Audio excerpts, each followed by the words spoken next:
The Khasi Students' Union War Jaintia Circle, along with 7 Darbar villages, met the Deputy Commissioner of West Jaintia Hills, B.S. Solia, and requested for the removal of the prohibitory orders imposed a month ago to prevent trans-border crime along the border areas. The order restricted activities and movements near the border to prevent smuggling and illegal activities.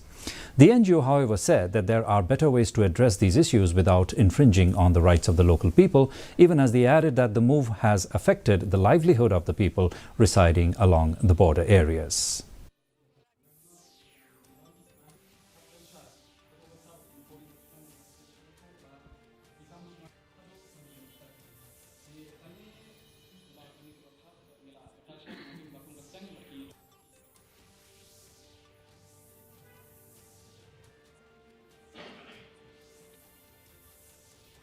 Sini hati keren joni lah ahi kata ga assurance nalian jong ba unsungkya ban pan ki ground duty report habide batni ke banta but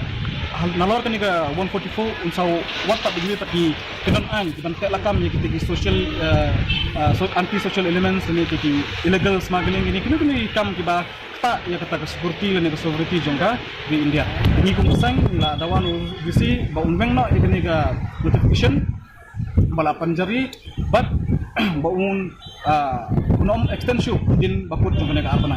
borok ini sinong ki hapot kilometer ne ar kilometer mere kani cetak mereka ku basang kilometer